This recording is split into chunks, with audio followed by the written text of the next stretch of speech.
Perhatikan form kita jelek, menu kita jelek dan semuanya jelek. Ya, alangkah lebih baiknya jika kita bisa memasukkan Bootstrap di sini ataupun Tailwind CSS. Ya, Anda bisa menggunakan CDN, tapi coba dulu jangan berpikir seperti itu. Kita berpikir dulu akan mendownloadnya terus kita masukkan di project kita. Tapi sepertinya di sini saya akan berpikir untuk menggunakan Bootstrap hanya karena kalau kita menggunakan Tailwind CSS kita harus start from scratch untuk membuat kelas-kelasnya. Ketika misalnya kita butuh menu, kita buat sendiri. Ketika misalnya kita butuh form, kita buat sendiri. Tapi sebenarnya ini bagus ya. Parsinta sendiri juga saya buat di sini menggunakan Tailwind CSS 2 ya. Dan jika Anda lihat, saya juga sudah membuat tutorialnya di sini. Belajar Tailwind CSS 2. Jadi ketika misalnya Anda belum pernah menguasai atau mempelajari Tailwind, saya sangat rekomendasikan untuk melihatnya karena ini sangat luar biasa sekali ya. Anda bisa membuat apapun yang Anda inginkan, lebih berimprovisasi bisa dibilang. Nah, oleh karena itu saya merasa di sini akan memakan waktu ketika misalnya kita menggunakan yang namanya Tailwind CSS. Maka di sini saya akan menggunakan yang namanya Bootstrap. Di sini harusnya untuk versi yang terakhir itu 5,0,2. Oke, coba dulu kita klik download button yang ada di sini. Dan coba dulu kita lihat di sini. Oke, cepatnya ini bisa kita lakukan menggunakan SAS, tapi nanti untuk sekarang ini aja dulu. Oke, kita download. Jika sudah, klik OK. Alright, jika sudah harusnya kita bisa melihat di sini sudah ada Bootstrap-nya dan coba kita open dia yang ada di download ya. Harusnya di sini ada dia. Kita coba dulu lihat di dalamnya ada folder 2 biji yaitu CSS dan juga JS. Copy dulu yang ada di sini. Dan coba buka dulu project kita. Saya bisa membukanya dengan command line ya. Saya akan buka di sini open. Dan Anda akan melihat di sini bahwa sebenarnya di sini yang kita ingin masukkan dia ke dalam public folder yang ada di sini. Kita sudah mempunyai sebelumnya jika di sini ada JS ya yang kita buat asal-asalan waktu itu. Dan untuk app CSS ini yang menampilkan yang ini, yang mana itu sebenarnya tidak kita harapkan juga, maka hapus dulu. Ini juga hapus. Sekarang kita paste di sini.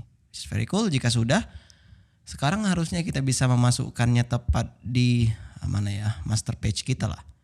Lihat pada resources, di sini ada view, di sini ada layers, di sini ada updateblade.php. Yang mana di sini masih masukkan app CSS, yang itu bisa kita replace dengan menggunakan CSS yang diberikan oleh Bootstrap tadi. Di sini banyak sekali ya. Coba kita masukkan yang min aja ya sepertinya ya. Di sini kita masukkan dulu dia update.php tadi. Bootstrap min.css dan coba kita di sini buat bootstrap min.js. Sekarang kita refresh di browser, harusnya Anda akan melihat di sini crash ya, hancur semuanya. Nah, oleh karena itu karena di sini hancur, saya akan buka dulu untuk dokumentasi searching untuk navbar. Nah, di sini kita akan lihat dulu navbar yang simple aja, sepertinya cukup untuk kita produksi yaitu yang ini aja. Copy, kita paste tepat di navbar yang ada di sini. Alright, jika sudah pom ini hilangkan, refresh di browser, kita akan mendapatkan yang ini. Coba kita scroll ke atas juga, jangan lupa format ya biar supaya cantik sedikit. Di sini daripada fluid coba kita hilangkan fluidnya sehingga dia akan ke tengah seperti itu. Dan di sini BG-nya kita buat di sini like udah betul, tapi di sini kita buat white. Bordernya kita buat bottom, refresh ini yang kita dapatkan. Dan untuk navbar di sini coba kita buat Laravel 8 aja. Apalagi di sini ya. Nah, untuk ini coba dulu kita hilangkan semuanya. Ya sebenarnya bukan hilangkan, namun coba dulu ini cut ya. Ya, kira-kira sekarang menu kita hilang.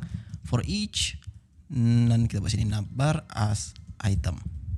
Ya kira-kira seperti itulah. Ya. Dan coba dulu format dengan bagus.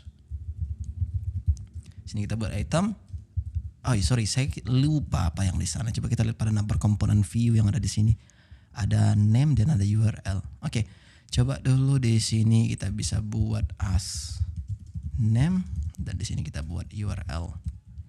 Di sini kita bisa buat name dan di sini kita bisa buat URL seperti itu. Oke, sepertinya sudah setup. Coba kita refresh di browser. Ya, kita mendapatkan home, about, buat tadi ada di sini apanya ya. Yang di sini ada contact page dan di sini ada task harusnya. Yang mana sebenarnya ini kita bisa modifikasi dengan baik. Ya, coba dulu kita pergi ke task index. Di sini bisa kita masukkan dia sebagai apa ya? Card lah. Coba ini card dulu. Di sini kita bisa buat card dan di dalam sini kita bisa buat card header plus card body. Nah, di sini kita buat dulu create new task dan di sini kita paste yang tadi kita cut.